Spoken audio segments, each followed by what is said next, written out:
podemos volver a llenar los pueblos de vida? Pues yo tengo que decir que hay cosas que son fáciles o complicadas y hablar de la despoblación es un hecho. En primer lugar, la despoblación tiene que ser atractivo para alguien que tienes que contar, que tenga los mejores servicios o las mejores comunicaciones para que esos servicios los pueda utilizar. Quiero decir con eso, mira, no se puede poner un hospital en cada puerta, lo tenemos claro. Nuestra oferta de mini hospitales en los centros de salud facilitará que en muchos sitios se decida, hombre, pues pueda tener unas pruebas de salud razonables en un entorno cercano, me puedo ir a vivir a un entorno rural. Porque también hay un montón de gente en esta nueva sociedad que decide vivir de otra manera. Y entonces hoy en día el teletrabajo que ha venido para quedarse y las comunicaciones y las redes digitales permiten a cada uno trabajar y vivir con la mayor calidad de vida posible. Y vivir en un entorno rural de una calidad de vida, de un entorno medioambiental absolutamente alto, va a ser una realidad con absoluta contundencia. ¿Qué necesitas? Que los entornos rurales tengan los mejores servicios posibles. La primera, la escuela. La escuela rural es fundamental. Aquí en Navarra se han destruido escuelas rurales, se han eliminado núcleos educativos de seis alumnos y creo que eso es fundamental. El acceso, la infraestructura y la educación y la sanidad son fundamentales. O sea, los servicios básicos deben de garantizarse en cualquier núcleo urbano. Y si no hay esa posibilidad de acceder a esos servicios, por lo menos el transporte debe de ser fundamental para que sea una sanidad universal, por ejemplo, una educación universal. Por lo tanto, facilitar el acceso a todos los servicios por parte de la sociedad. Es triste ver como, por ejemplo, la zona de Estella ha sido la más despoblada en nuestra comunidad, ¿no? Y hay que ver las peticiones que hacen en la zona de Estella, ¿no? Con respecto a la educación, con respecto a la materia de sanidad, impulsando el hospital de Estella. Bueno, creo que hay muchísimo factor para poder, como digo, facilitar la vida en el ámbito rural. Y algo que también considero importante, el facilitar el tema de los autónomos en el entorno, en el entorno rural. Es imprescindible mejorar la red de transporte, es imprescindible. En estos últimos meses nos hemos recorrido la totalidad, toda la geografía navarra, desde el norte hasta el sur, visitando distintos municipios y ciudades de nuestra tierra. La necesidad de una mejor conexión entre los núcleos urbanos de Navarra es una solicitud, una reivindicación que ha aparecido en absolutamente todos los espacios, desde la Sacana hasta la Ribera. Tenemos que ayudar al emprendimiento comercial en las zonas rurales también. Y ahí hay que incentivar de forma específica el comercio en las zonas rurales, con planes específicos para ellos. Discriminación positiva. Podríamos hablar también de infraestructuras, podríamos hablar de servicios sanitarios, de servicios públicos de todo tipo, acercarlos también, huir de ese pamplonacentrismo, sin menoscabo de los que ya tenemos en Pamplona y la Cuenca, pero tenemos que conseguir que lleguen a todos los territorios. Desde luego nosotras no entendemos que haya que ayudar a la ganadería intensiva o a este tipo de explotaciones ganaderas o forma de explotar también la tierra. ¿Le preocupa la escasez de agua? Me preocupa la escasez de agua, claro que sí. Me preocupa la escasez de agua, como yo creo que a todos los navarros, y por las consecuencias que van a traer. Hablábamos ahora del trabajo en el campo, pero podemos hablar también del posible incremento todavía mayor de los precios que va a ir ligado a la escasez de agua. Si queremos llenar los pueblos de vida, hay que garantizar a la gente de los pueblos que tenga servicios de calidad, que tenga una asistencia sanitaria de calidad en su propio pueblo, que tenga una escuela viva, una escuela inclusiva, que tenga un transporte cohesionador, vertebrador, y en tanto a las personas de los pueblos se les garantice todos los servicios públicos de calidad, va a ser fundamental para que los pueblos sigan vivos. Y además necesitamos que así sea. ¿Te preocupa la escasez de agua? Es un síntoma claro del cambio climático que lo tenemos aquí, lo tenemos en el día a día.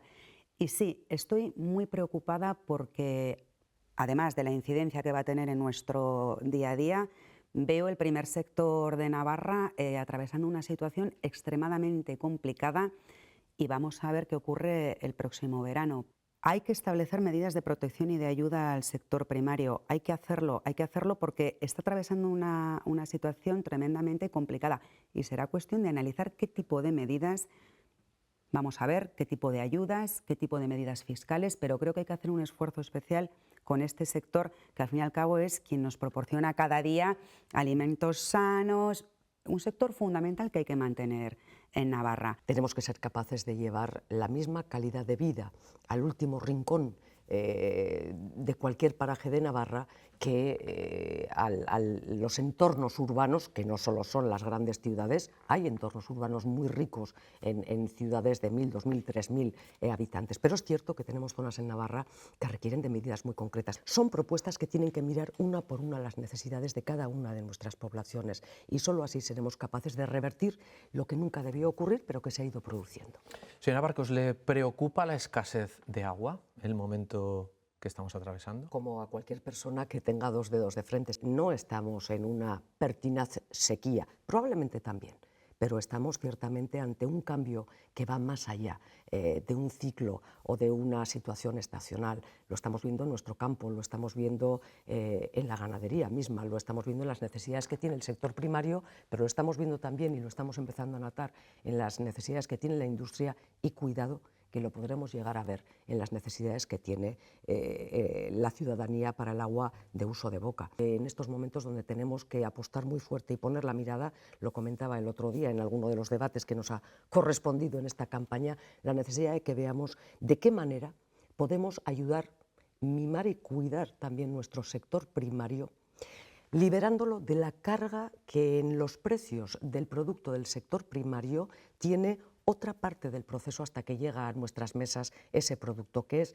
fundamentalmente en el de la distribución. Esto tiene que ver con la cohesión territorial.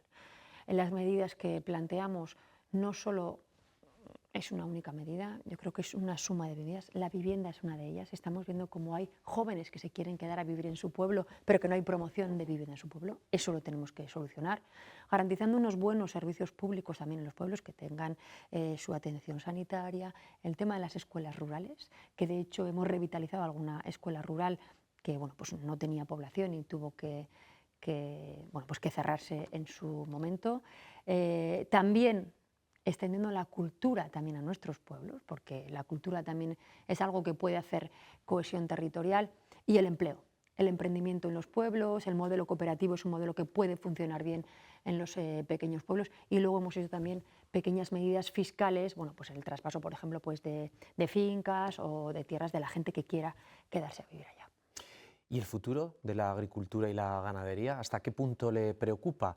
Hay que echarle una mano con ayudas y de hecho ayer, si no me equivoco, ayer o antes de ayer el propio Gobierno de España aprobó un nuevo paquete de medidas de ayudas para agricultores y ganaderos debido a la sequía que estamos viviendo. Es verdad que Navarra lo vive con menos intensidad, pero efectivamente también estamos sufriendo la sequía. Y la sufren no solo los agricultores, sino incluso los ganaderos. Por lo tanto, bueno, pues va a haber un adelanto de lo que es el pago de la PAC y va a haber bueno, pues distintas medidas de ayudas directas a ganaderos y agricultores. ¿Le preocupa la gestión del agua? Bueno, me preocupa mucho. Estas son las consecuencias del cambio climático y luego aviso a negacionistas. Yo creo que las consecuencias las estamos viviendo ya directamente y en primera persona. El exceso de temperaturas y en este caso también la sequía, que eso nos puede provocar un incremento de los precios, sobre todo en lo que tiene que ver con la alimentación. Por lo tanto, como digo, tenemos que seguir acompañando y ayudando a los agricultores. El modelo Itoiz-Canal de Navarra nadie lo puede poner en cuestión como se puso en cuestión, aunque los socialistas siempre apostamos por él, desde hace 20 años. Tenemos que implementar la segunda fase del Canal de Navarra, pero una de las propuestas que lleva el Partido Socialista es que tenemos que hacer un plano de todas las necesidades hídricas que podamos tener a futuro, por si hubiera que implementar incluso pues nuevas infraestructuras, más allá del desarrollo de la segunda fase del Canal de Navarra, que llegara agua de calidad a la ribera al finalizar la siguiente legislatura. Sé lo que pasa en los pueblos. A los pueblos que pues, tenemos que acercar servicios, tenemos que acercar infraestructuras, mejorar las comunicaciones, pues, la llegada de Internet. Tiene que haber, y es algo muy importante, servicios públicos de calidad en los pueblos, y me estoy refiriendo a profesores, me estoy refiriendo a médicos, me estoy refiriendo a enfermeras, que desgraciadamente hay lugares donde es muy difícil que vaya un profesor o que vaya un médico o vaya una enfermera. Nosotros fiscalmente también llevamos unas medidas para aquellos que invierten, están generando actividad económica, están prestando un servicio del tipo que sea. Un bar es un servicio, una farmacia es un servicio, un pequeño comercio en un pueblo es un servicio. Esa gente tiene que pagar menos impuestos. ¿Y el sector alimentario, el sector de la agricultura, ¿Hay que echarle una mano con ayudas? ¿Hay que intervenir? ¿Cuáles son las medidas que van a tomar ustedes para este grito del sector en este Yo creo momento? que hay que ayudar. Yo creo que la integración cooperativa es uno de los grandes retos para ser más competitivos. El canal de Navarra es otro de los grandes retos. Yo creo que es el canal, desde el punto de vista de la vertebración y de la vida del mundo rural, es muy importante, de este sector es muy importante. La integración cooperativa creo que hace competitivo también. Los jóvenes, el relevo generacional, el apoyar el que los jóvenes quieran continuar con el trabajo y con la tarea que estaban haciendo sus mayores, me parece que también es otra cuestión esencial. Bueno, pues por ahí yo creo que tenemos que estar. ¿Le preocupa la escasez de agua? Me preocupa, y me preocupa la posición de partidos que desde siempre han estado en contra de todo, y del Canal de Navarra y hoy son socios de María Chivite. Me preocupa mucho. ¿Echan falta alguna infraestructura más en la comunidad? Son falta una red de carreteras como la que teníamos. Hay una parte esencial que tiene que hacerse en infraestructuras, en carreteras, para mejorar. Y luego las infraestructuras generales, que son de comunicación, que son básicas y esenciales, que son el tren de alta velocidad, que ahora me toca por mi condición de coordinador nacional viajar mucho a muchas partes de España con la alta velocidad. Tengo que decirle abiertamente que es una gozada poder estar en Madrid y estar a 2 horas, prácticamente 2 horas y media de cualquier punto de este país. Canal, tren y autovía. La autovía 15 es fundamental. Navarra es de las pocas comunidades que no está conectada con un núcleo como es la capital de España con Madrid. El tren de alta velocidad no se ha avanzado. A día de hoy los números dicen claramente que estamos trabajando en base a los presupuestos o se está ejecutando lo presupuestado en el 2018, el último gobierno del Partido Popular, que es lo que se está ejecutando. Y con respecto al canal, yo creo que son 3 aspectos fundamentales, aparte del desarrollo de una nueva conexión con Francia, que me parece fundamental para que Navarra siga siendo el punto de partida de la exportación de España. Parece que toda la inversión pública en materia de infraestructura se reduce o al tren de alta velocidad o al Canal de Navarra. Tenemos que salir un poco de esa lógica. Inversión pública e infraestructuras Navarra también son centros de salud, también son, como proponemos, la apertura de centros públicos para cuidados paliativos o para cuidados geriátricos, y no como estamos haciendo hasta ahora, que es derivarlo a los centros sanitarios privados. Hablábamos antes de la necesidad de fortalecer nuestra salud pública. También pasa por defenderla frente a esos lobbies privatizadores que cada vez están funcionando desarrollando su trabajo con mayor potencia aquí en Navarra. Eso también son infraestructuras y ahí también tenemos que poner el foco, y ahí es donde se dirigen gran parte de nuestras propuestas programáticas. Pensamos en el caso, por ejemplo, del TAV, del tren de alta velocidad, que es una macroinfraestructura que no responde a las necesidades que tiene hoy la sociedad navarra, que es un auténtico despilfarro. Nos parece una irresponsabilidad seguir adelante con este tipo de proyectos, con todas las necesidades sociales que acabamos de comentar que se están abriendo, y sobre todo cuando hay alternativas encima de la mesa, viables técnicamente y mucho más económicas y respetuosas con el medio ambiente, que no apostar por un tren que va de ningún sitio a ninguna parte. Y es tiempo de repensar la política de inversiones de Navarra y de establecer prioridades.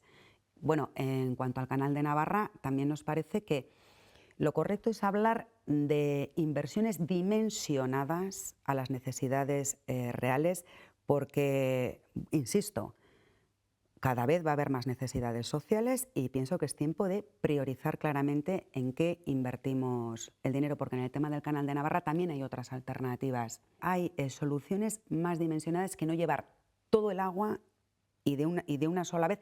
Y tampoco hay que engañar a la ciudadanía, porque hablamos del cambio climático, pero ¿cómo está Itoizoy de agua? Porque creo que hoy está en torno a un 60% de agua. ¿Va a haber agua suficiente para esa macroinfraestructura? Es importante que lleguemos a un acuerdo para que el Estado se comprometa en financiar aquello que tiene que financiar en Navarra para nuestro desarrollo en infraestructuras. Carreteras, clarísimamente, porque sí hay una parte que corresponde al Estado, evidentemente también la conexión ferroviaria con la Europa continental, altas prestaciones, pero en cualquier caso esa conexión europea, esa es esencial, y le diría que también es muy necesaria una conexión, lo hicimos la pasada legislatura, se ha perdido, no entiendo por qué, también a nivel empresarial y en contacto con empresas, conexión aeroportuaria con un hub internacional, como se hizo con Lufthansa la pasada legislatura. Y por supuesto el agua.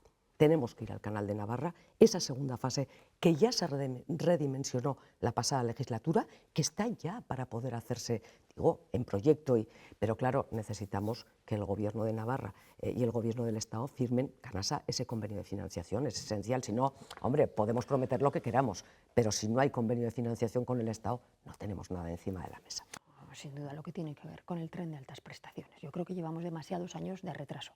Es verdad que esta legislatura hemos invertido 2 de cada 3 euros que se han invertido en el tren, y llevamos con el tren desde el año 2010, 2 de cada 3 euros se han invertido en esta legislatura. Pero hay que seguir acelerando. A final de este año 2023 ya estarán todos los tramos o en licitación o en obra. Por lo tanto, hemos pegado un salto importante. Pero bueno, pues conectarnos yo creo que es absolutamente fundamental. Pero también tenemos nuestro plan de carreteras, en donde vamos a dotar 1.300 millones de euros para más de 250 actuaciones en carreteras. Terminar con la Nacional 121A, los túneles de Belate y Almandoz, que llevan incumpliendo la normativa europea desde hace casi 20 años y los tenemos que afrontar.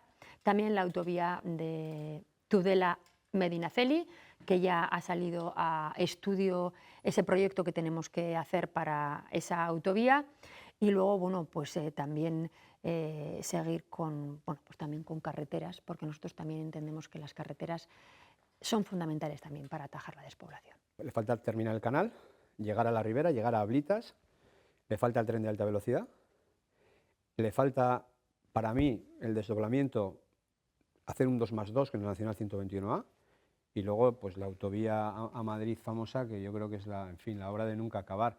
Pero son proyectos que tienen mucho que ver con los gobiernos de España y tienen mucho que ver con que ni el PP ni el PSOE han apostado por esta tierra. Voy a poner el ejemplo de la alta velocidad. ¿Por qué no tenemos tren de alta velocidad en Navarra? Porque a ninguno de los dos les ha interesado, porque han preferido invertir en otras comunidades. En España, desde el año 98, se han construido más de 4.000 kilómetros, casi 4.000 kilómetros, mejor dicho, de alta velocidad. De esos 4.000 kilómetros, el 1,6 lo pagamos nosotros del presupuesto, los navarros. ¿Cuánto se ha construido en Navarra? No llega a un 5% de lo que tenemos que construir. Usted fue consejero de Educación, ha evolucionado mucho la educación en nuestro país, también en nuestra comunidad. ¿Cuál sería el primer cambio que haría en la política educativa? Pues de la época en que yo fui a ahora se han ido perdiendo criterios de libertad de elección de centro educativo. Y desde el Gobierno se han hecho políticas de mayor intervencionismo público en la decisión de los padres sobre el contenido de las materias y también sobre la elección. Yo creo que eso tiene que cambiar. Y se produce aquí una cosa anacrónica, que es la persecución ideológica a una serie de padres que deciden que la educación diferenciada era el modelo que ellos quieren. Mira, me parece que es una opción libre para todos los demás y que eliminar el concierto y, por lo tanto, eliminar la libertad de elección a personas que no tienen capacidad de pagarse esa educación con sus ingresos es atentar a la libertad. Primero, la libertad educativa, garantizar la libertad educativa y que los padres tengan el derecho a elegir el centro que quieran para sus hijos. Cuestión fundamental y prioritaria para el Partido Popular. Hablar de libertad en mayúsculas y educación en mayúsculas. Esa sería la primera medida. Evidentemente, garantizar para que el llegue la derecho libertad, constitucional. ¿cuál sería el movimiento que haría usted? Primero, respetar la decisión y la demanda de las familias, fundamental, fundamental. Lo que no podemos decir es que la Administración diga a dónde tienen que ir tus hijos a estudiar. Eso es un ataque directo a la libertad educativa. O sea, ¿escuelas en todos los pueblos?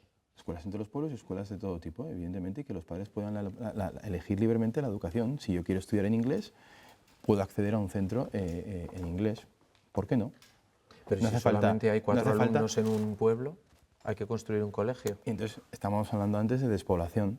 Si no garantizamos una educación, ¿qué vamos a hacer? Evitar la despoblación, que la gente se vaya a los núcleos urbanos. La educación es la mayor inversión social y es el mayor ascensor social, por lo tanto hay que garantizar, sí. Nuestra primera propuesta en materia educativa justamente es apostar por mejorar las infraestructuras. Y aquí vamos a lo hilo con lo que comentábamos antes, entornos rurales.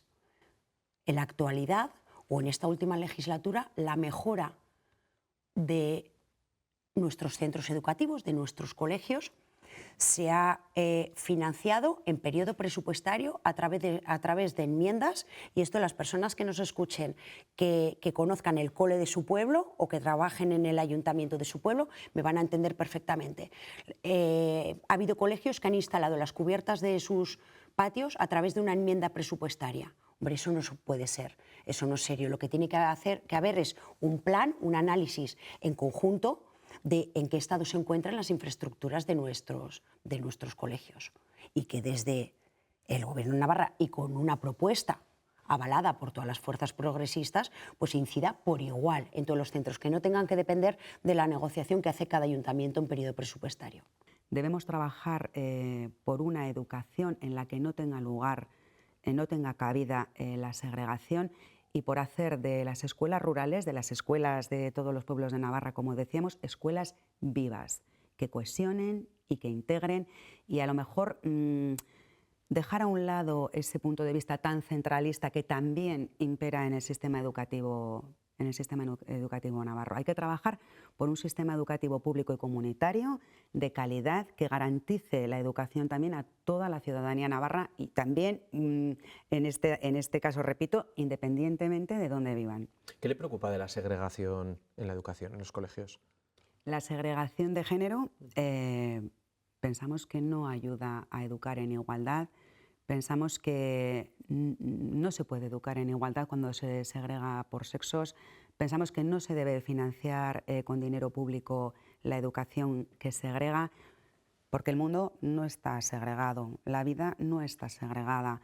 Entonces, apostamos por una educación integradora, inclusiva, y bajo ningún concepto estamos a favor de la segregación. Hay que coeducar en términos de igualdad. Hay que atender la necesidad de rebaja de ratios en las clases de la escuela pública. No solo, pero en lo que es responsabilidad directa del Gobierno de Navarra, la escuela pública tiene que acometer ese reto porque es fundamental y es un reto que tiene que ir poco a poco.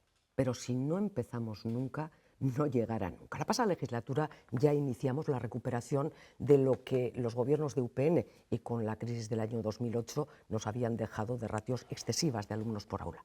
Tenemos que continuar aquella senda que en esta ocasión se ha dejado bastante desguarecida o bastante apartada. Bueno, esta legislatura se han hecho muchísimas cosas en educación, desde poner el transporte gratuito para los alumnos de educación obligatoria de bachiller.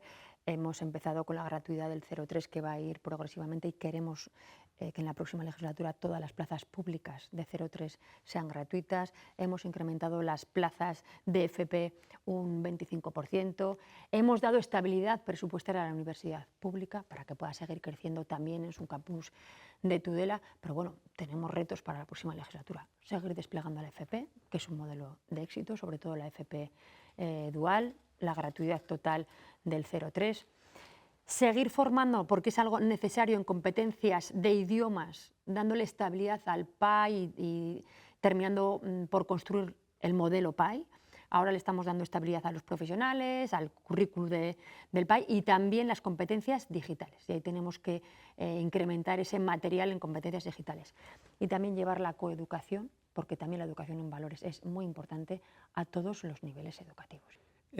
La primera, el que el inglés pase de ser un programa, el PAI, el programa de aprendizaje en inglés, pase de ser un programa a ser un modelo, porque eso le va a dar soporte técnico, le va a dar la posibilidad de llegar a todos los rincones de Navarra.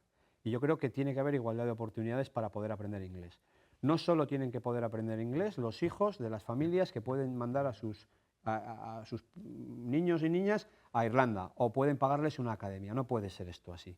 En lo público tiene que haber en todos los coles la posibilidad de poder aprender inglés. Para mí, claro. Necesidades educativas especiales, fundamental. Hay zonas de Navarra donde hay unas dificultades enormes, donde hay niños y niñas que tienen dificultad. Bueno, pues desde luego yo creo que ahí hay que echar el resto. Y luego hay, bueno, una tercera, me has dicho una, pero voy a la tercera, que es recuperar la libertad.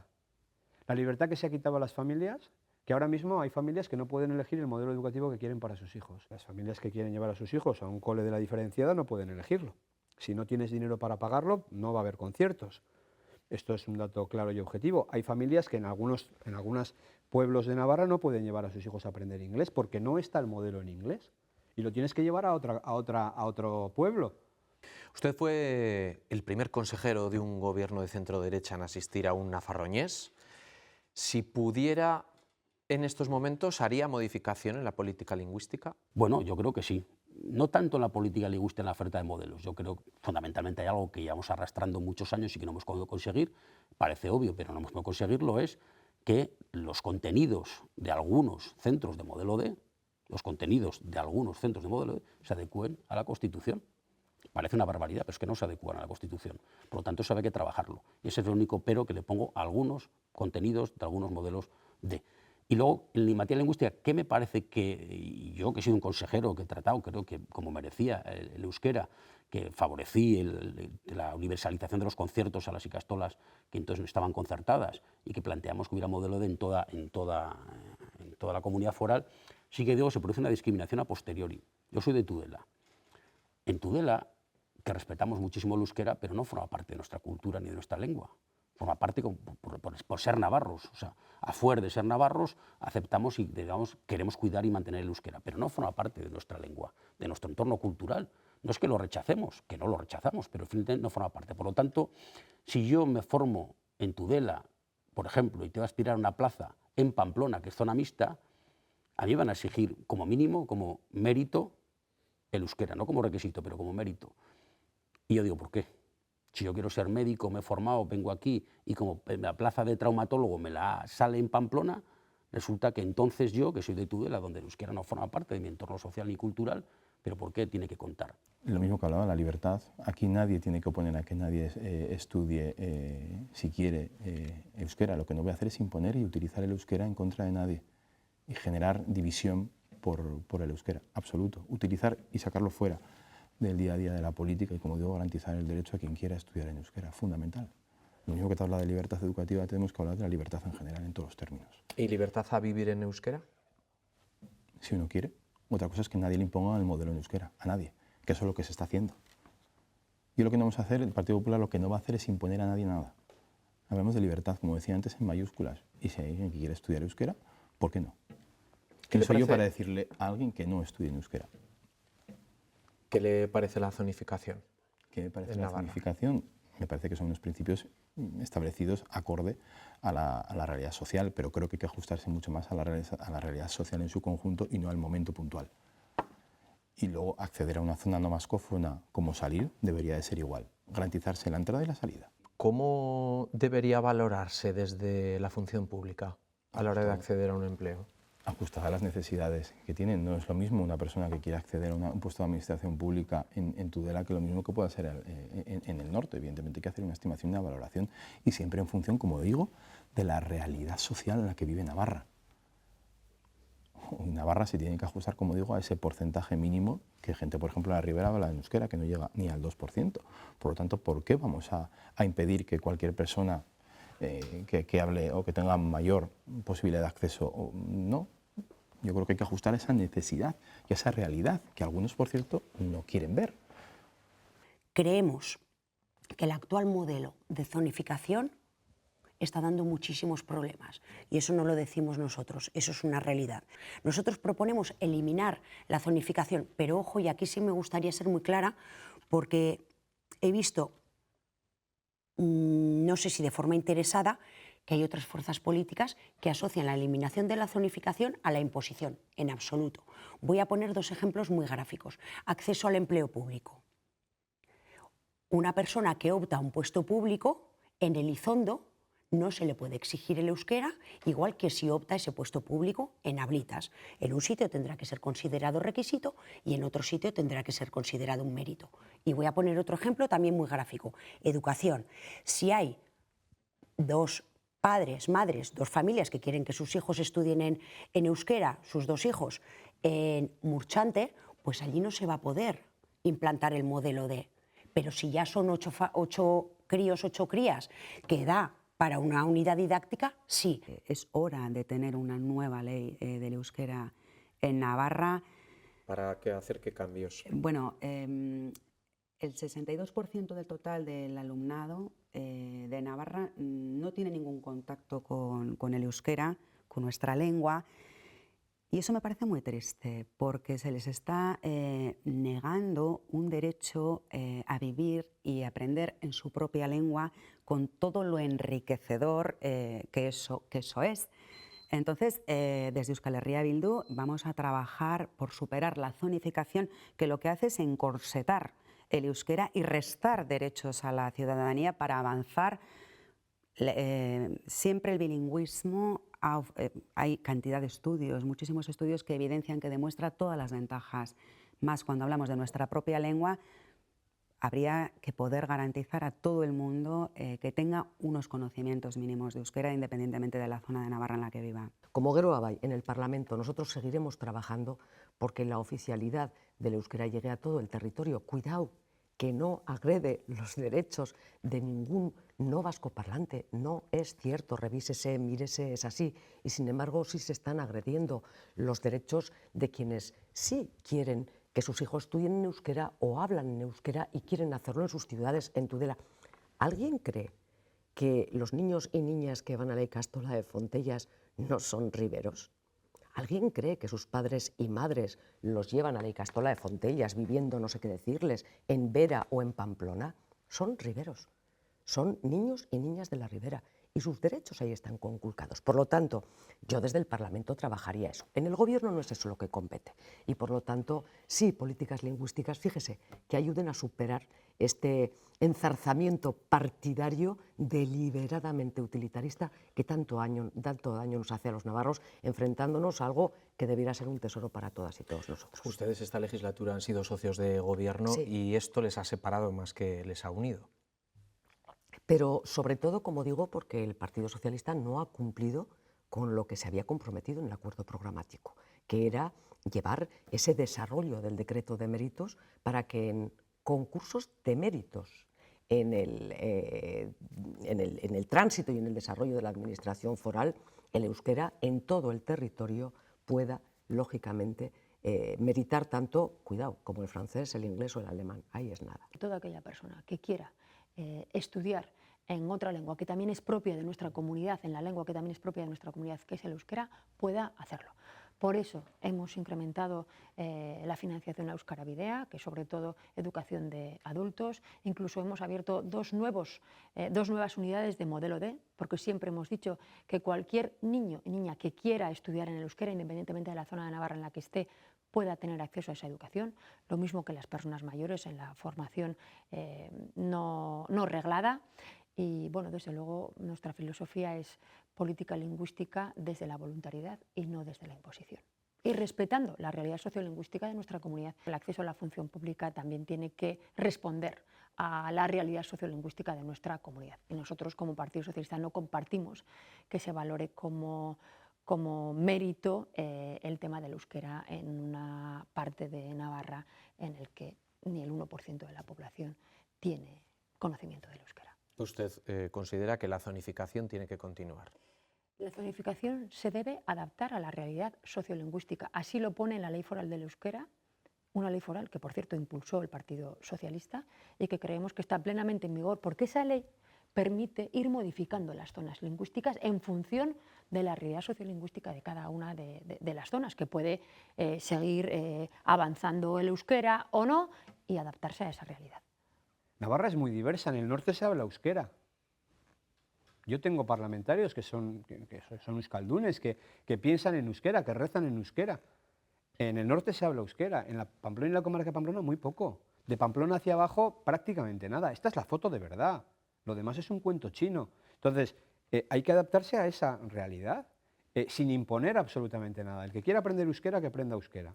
Pero lo que no puede ser es que se nos imponga. Y lo que no puede ser tampoco es que utilices el euskera y sea una ventaja para acceder a un puesto de trabajo en lo público. No. En Leiza sí. Yo entiendo que en Leiza un empleado de servicios múltiples tenga que dominar el euskera. ¿Por qué? Pues porque todo el mundo habla euskera. Pero en Fustiñana no. Y en Pamplona tampoco. Porque desde luego no hace falta, no es necesario. Y ya está. Esto yo creo que es sentido común. No querer utilizar el euskera para la construcción nacional, que es en lo que está el independentismo vasco y es en lo que, bueno, pues en lo que se ha estado insistiendo, intentar imponer que por narices hay que aprender euskera. No, que aprenda euskera el que quiera.